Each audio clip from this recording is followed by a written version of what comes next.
DNF Lovers, kembali lagi nih bersama aku Kak Aurel. Dan pastinya di podcast hari ini aku gak sendiri ya, karena sudah kedatangan tamu yang sangat spesial. Boleh diperkenalkan Bapak, siapa namanya? Nama saya Alfon.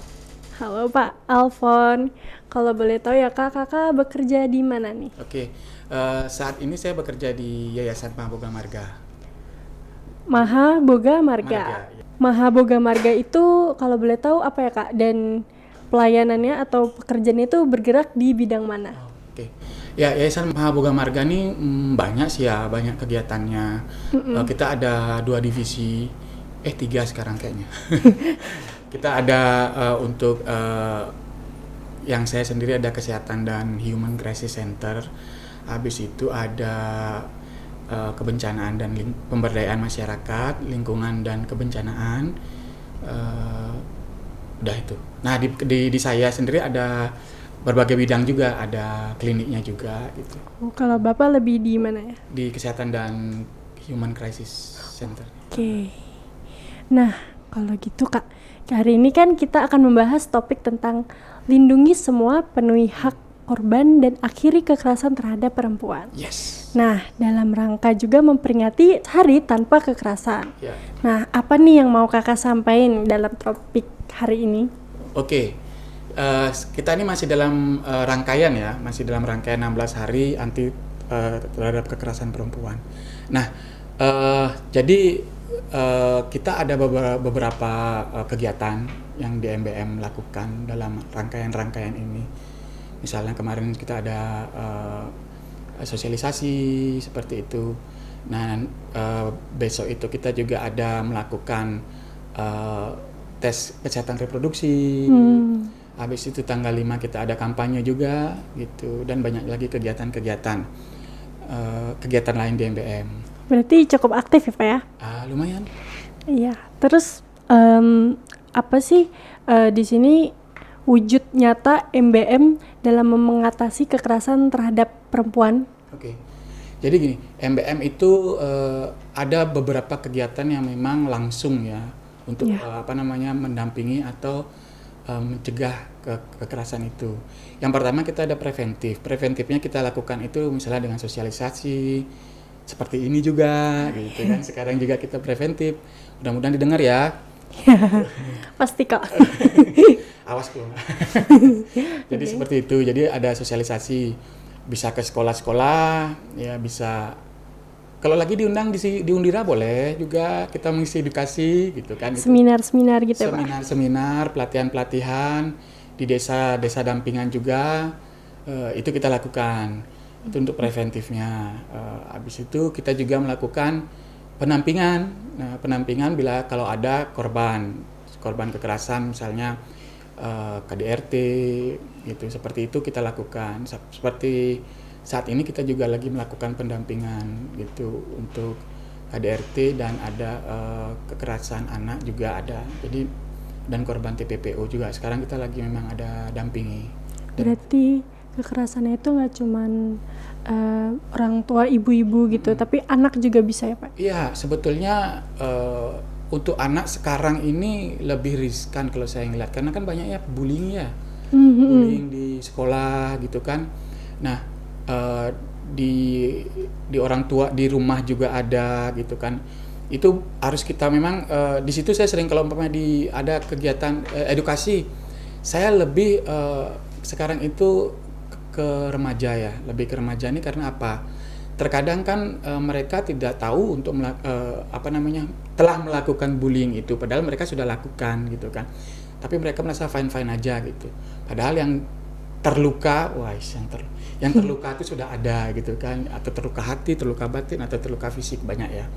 Nah, sedangkan kalau di rumah tangga sendiri ya terkadang memang yang mendapatkan kekerasan itu juga tidak sadar bahwa mereka sudah menjadi korban dari kekerasan itu sendiri, dan mereka tidak mau melaporkan karena takut gitu. Takut karena misalnya suaminya yang melakukan misalnya, dia kan masih bapaknya anak-anak gitu mungkin kan, janganlah dilaporkan. Tetapi kalau itu terjadi terus-menerus kan berbahaya juga untuk ibunya dan anak-anaknya, akan menjadi trauma kepada mereka. Begitu juga pasangan, ya kan? Gak cinta kamu, putusin ya, takut ya kan? Padahal itu kan kalau dia cinta kan harusnya nggak melakukan kekerasan ya, Benar, harusnya benar. disayang-sayangin dong ya. Iya, benar sekali. Ya udah misalnya seperti itu ya. Iya, iya. Gitu. Berarti sebenarnya tuh korbannya tuh banyak ya Pak, cuman Mm-mm. tanpa sadar tuh mereka tuh udah menjadi korban, tapi mereka lebih takut untuk bicaranya ya Pak ya? Ya, karena banyak sisi ya. Kalau misalnya dalam rumah tangga, biasanya pemegang keuangan siapa? Ayah. Ya, Eh, yang cowok benar. iya, Ya, cowok. benar suami. Iya, suami. Ayah, bapak ya kan. Nah, itu yang membuat juga terkadang si ibu takut untuk melaporkan. Kenapa? Ya kalau aku laporkan misalnya bapaknya masuk penjara atau bapaknya marah, diusir. Ya kan banyak tuh pertimbangannya, ya Iya. kan. Padahal sebetulnya itu tidak bisa dibenarkan juga. Lapor saja karena kan itu juga akan membuat mungkin si pelaku tidak sadar bahwa itu suatu hal yang dilarang dan itu sudah masuk pidana juga ya kan, KDRT itu masuk pidana juga dan itu bisa dilaporkan gitu. Dan siapa yang boleh melaporkan? Ayo siapa? Siapapun boleh melaporkan karena itu sudah bukan ranah domestik. Itu sudah masuk ke ranah semua. Jadi misalnya siapa Aurel ya? Ya. Aurel misalnya ada tetangganya, wah mukul suaminya, mukulin ibunya gitu, atau ibunya mukulin suaminya, kita kan nggak boleh gini ya, Ya. masa suami terus yang jahat ya kan? Misalnya ibunya yang mukulin bapaknya atau Ya. bapaknya mukulin ibunya gitu kan, atau anaknya juga gitu kan. Kalau dulu itu bisa tetangga ngomong, nggak usah itu urusan keluarga mereka, bener nggak? Benar. Sekarang nggak gitu lagi. Tapi masih ada banyak yang kayak gitu. Banyak. Nah inilah sekarang kita Ya. lakukan biar didengar. Iya, iya. Ya kan, bahwa Aurel mau laporkan bisa, ya kan, tetangganya gitu kan. Jadi nggak ada masalah, siapapun boleh melaporkan dan harus itu dilaporkan gitu.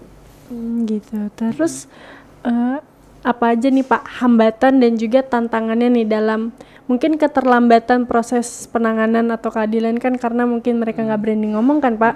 Jadi kan ada pasti keterlambatan kan. Nah, apa aja sih Pak hambatan dan tantangannya? Jadi gini, hambatannya sebetulnya ya kayak tadi ya, mungkin banyak yang sosialisasi kita mungkin harus lebih masif mungkin ya. Karena ini kan terkadang tidak tahu ya, orang tua itu tidak tahu bahwa ada loh hukumnya itu, ya kan, ada loh undang-undangnya itu gitu kan. Sama seperti kita omongin undang-undang perlindungan anak, ya kan.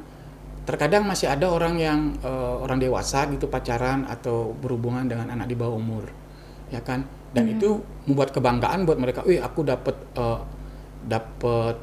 yang muda gitu misalnya, 18 tahun ke bawah ya, kan masih di bawah umur. Kalau udah 18 tahun ke atas dianggap sudah dewasa ya. Nah jadi itu suatu kebanggaan. Oke, dulu bisa dia seperti itu, sekarang udah nggak bisa ya kan, karena itu apa? Karena ada undang-undang perlindungan anak ya kan. Apalagi kalau dia melakukan pelecehan kepada anak itu juga tidak dibenarkan begitu. Jadi hambatan-hambatan itu yang mungkin sosialisasi mungkin harus lebih tajam ya, lebih tajam. Habis itu melapor ya, hambatannya mau melapor ya? Iya, mau melapor dan mungkin pemerintah juga atau lembaga-lembaga yang bergerak di bidang ini cepat gitu harusnya penanganannya gitu untuk memfollow up misalnya ada laporan-laporan itu gitu. Iya. Nih kan tadi Bapak bilang banyak banget ya kalau kasus-kasus. Nah, yang sedang Bapak tanganin ini lebih banyak kasusnya itu ke pelaku yang bagaimana dari yang kita dampingin selama ini. Iya. Kebanyakan memang masih kekerasan dalam rumah tangga, ya kan. Karena itu saya bilang kadang gini, kekerasan dalam rumah tangga ini kan siklus sebenarnya. Siklus. Nah, sekalian saya kasih pencerahan, pencerahan. Ya, boleh. Siklus itu seperti apa? Turun naik Ya. atau berputar ya kan, berputar siklus. Jadi ada fase makanya Pak gitu, ada yang ngomong ke saya, Pak, kalau dia sering melakukan KDRT kekerasan, tetapi kok dia anaknya sampai banyak terus ya, mau gitu kan, ada ya kan sampai 5, 6, padahal dia KDRT. Nah itu udah saya bilang, itu adalah siklus saya bilang. Jadi ada fase di mana dia melakukan kekerasan, pukul apa gitu kan. Habis itu fase dia menyesali, ya kan. Ada fase dia pada saat bulan madu. Nah, bulan madu ini anak ya kan bisa banyak jadinya anaknya kan. Ya, habis itu fase bulan madu ribut lagi. Ya kan, berkelahi lagi gitu kan. Habis itu adalah pencetus-pencetusnya itu kan. Nah, itu fase yang akan berulang seperti itu. Nah, saya pikir kenapa dia bisa punya anak terus ya mungkin dia lagi di fase bulan madu ya kan. Ya kan di fase bulan madu akhirnya ya dia tiba-tiba love lagi gitu kan, berbunga-bunga ya kan. Nanti ada pencetus atau apa gitu kan, ya kembali lagi kekerasan lagi. Itu akan terjadi bolak-balik seperti itu. Tapi dari Bapak sendiri nih, siklus kayak gitu tuh wajar nggak sih dalam rumah tangga? Tidak wajar. Makanya terkadang orang yang pelaku ini tidak mengerti kan ada siklus itu. Iya. Korban dan pelaku juga tidak mengerti. Kalau dia mengerti, aku ada di siklus ini nih, jangan, mungkin seperti itu ya kan. Iya. Tetapi kan ini tidak tahu dia ya, tidak tahu jadi ya udah dia menurut dia fine aja melakukan itu ya kan. Terkadang korban pun gini, sering ada yang melapor ke saya gitu kan, melapor, oke kita tanganin ya kan. Kita tanganin, set lagi. Jadi biasanya 2-3 hari itu di awal itu kencang lah ibu ini, wah saya tidak mau lagi, saya akan gini, wah saya laporin bapaknya gini, macam-macam lah itu kan. Kita tenangkan, 2 hari 3 hari itu sudah berubah itu pemikirannya, ya bikin mau balik lagi lah dia, gitu, balik lagi ke suaminya. Nah, oke, kita kan tidak bisa melarang kan. Oke, dia balik lagi, mungkin kan pada saat satu hari di awal-awal kejadian kan lagi emosi ya kan. Wah, pokoknya saya tidak suka, pokoknya saya mau cerai misalnya seperti itu ya. Oke, nanti setelah 2 hari 3 hari dia akan reda dan dia akan lagi kembali lagi ke suaminya. Padahal di situ nanti balik ke rumah kan. Kita tunggu lagi sekitar seminggu 2 minggu. Kembali lagi.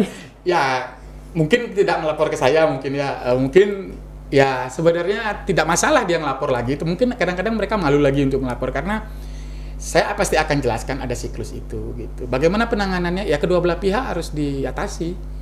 Ya, kalau dalam hubungan kan yang namanya masalah tuh pasti ada ya Pak. Ya. Cuman kalau udah Sampai melakukan kekerasan ya. itu udah nggak baik ya. Ya. Terus ini kan kita tadi lebih bahas banyak tentang KDRT kan rumah. Nah kalau kekerasan yang terhadap anak, apalagi yang anak perempuan gitu, ada nggak Bapak pernah mengalami kasus-kasus kayak gitu? Ada banyak sih. Sempat kita juga nanganin yang aborsi sempat juga. Jadi dia masih di bawah umur, dia dihamili, tapi pacarnya tidak bertanggung jawab. Ya akhirnya ya digugurkan, ya dia kena kasus ya kan, dia kena kasus. Kita dampingi juga, abis itu ada yang oleh orang tua angkatnya juga ada gitu. Jadi dari sekarang dia sekarang dia umur 17. Kalau menurut pengakuannya dari kelas 6 SD. Gitu. Tapi kan kita belum tahu, ini masih saya dalam proses juga nih sekarang gitu. Kalau kayak gitu tuh para korban itu udah pasti disembunyikan identitasnya nggak Pak? Ya, saat ini mereka ada tempatnya untuk itu. Ada untuk mereka ini. Dari MBM ini juga membantu mereka keluar nggak dari pasca trauma-trauma, entah itu KDRT atau mungkin anak-anak yang tadi itu? Ya, kita biasanya mendampingi. Saat ini kami bila memang kita lihat dia perlu psikolog, kita akan mencarikan psikolog untuk untuk mendampingi itu. Tapi sampai saat ini biasanya sih saya ya ajak ngobrol, konseling. Ya kebetulan saya mungkin lebih sering menangani ya. Jadi lebih mengerti lah mungkin ya. Lebih mengerti apa yang mereka alami gitu ya. Walaupun mereka perempuan, saya laki. Tapi saya berusaha untuk memahami. Ya karena kalau kayak gitu biasanya butuh didengarkan ya Pak. Ya, didengarkan, kita kasih. Saya selalu bilang, saya tidak memberikan solusi. Tetapi solusi itu adalah mereka sendiri yang mempunyai solusinya. Mereka sendiri yang mempunyai jalan keluarnya. Tetapi saya hanya memfasilitasi saja. Sebetulnya pilihannya adalah di korban lagi. saya hanya memberikan untung rugi. Misalnya ayo kita list ini untungnya apa, positifnya apa, negatifnya apa. Jadi kembali keputusan itu di tangannya korban itu sendiri, karena dia lebih tahu sebenarnya kan gitu. Kalau kita yang memutuskan, kalau nggak sesuai dia oke, nggak tahu nanti hasilnya nggak sesuai dia, kita disalahin lagi. Ya kan? Iya, benar. Berarti semuanya ya balik lagi tergantung sama si korban ya Pak ya. Oke, terus kalau gitu nih Pak, tadi kan sempat bahas kalau banyak banget para korban itu nggak berani untuk ngomong kan. Nah, gimana nih? Ada nggak Pak cara untuk oke, kamu jangan takut untuk ngelapor gitu? Membuat dia untuk mau melapor ya. Iya, karena kan banyak banget orang tuh yang sebenarnya udah terjebak dalam itu, tapi untuk ngomong itu takut. Iya. Ya kan? Ini dah sekarang, ayo nanti Mbak Aurel juga sama Mbak Marta untuk menjadi agen-agen agen-agen kita. Memang sulit ya, memang sulit banget memang. Biasanya yang sudah sampai ke kita itu sudah yang berani melapor ya. Saya sering juga ngisi sih di sini, umpamanya di mana lah di sekolah gitu kan. Jadi kalau setelah saya biasanya ngasih HP itu, ngasih nomor telepon gitu kan. Biasanya setelah saya memberikan nomor itu pasti ada yang WA gitu ya. Ada aja anak-anak misalkan di SMA, di kampus gitu, ada aja yang, Kak boleh nggak saya ngobrol gini? Ya boleh, ngobrol kita gitu, saya bilang. Tapi saya tidak harus misalnya langsung lapor gitu, enggak juga. Kita melihat kadang kan mereka hanya mau didengar aja gitu kan juga, atau itu juga bisa menjadi pembenaran juga. Kita kan harus kita teliti juga ya kan. Tidak semerta-merta kita telan gitu kan. Gitu. Misalnya ada pelaporan juga, saya diginiin loh sama paman saya kayak numpang di sini. Nah, itu kan misalnya lagi galau mungkin kan. Ya saya paling bilang, "Oh gitu, pamannya kenapa?" Misalnya gini, "Boleh nggak saya ke sana?" Gitu. Misalnya kita ngobrol, saya langsung ngobrol sama pamannya misalnya kayak gitu. "Ah, nggak usah Kak, biarin aja." Nah, berarti kan mungkin dia sedang lagi dari kegalauannya dia gitu kan.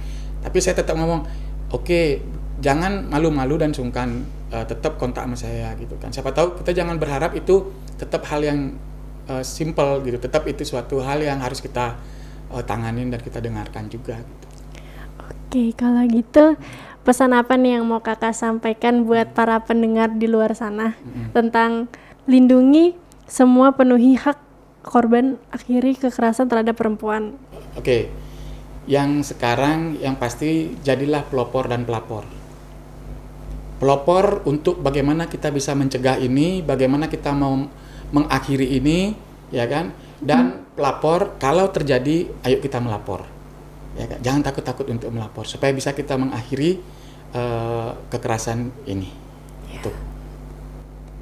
Berarti buat yang mungkin melihat tidak merasakan tapi melihat boleh berhak untuk melapor, dan juga bagi yang korban juga punya hak untuk melapor ya Pak ya. Karena sekali. Udah pasti dilindungin semuanya kan. Iya, dilindungi. Ya paling dipanggil saksi lah. Tapi jangan takut ya kan. Iya benar. Jangan berpikiran yang aduh gitu, nanti jangan. Dan udah pasti identitasnya tertutup kok. Iya, tertutup. Oke, kalau gitu segitu aja podcast kita ya Pak ya. Terima kasih sudah memberikan waktu untuk datang ke sini. Semoga apa yang sudah Bapak jalanin ini dapat berkembang, dan buat semua Diana Pro Lovers yang merasakan kasus kekerasan bisa langsung menghubungi ya Pak ya. Boleh di 081 237 486688. Kalau Instagramnya ada?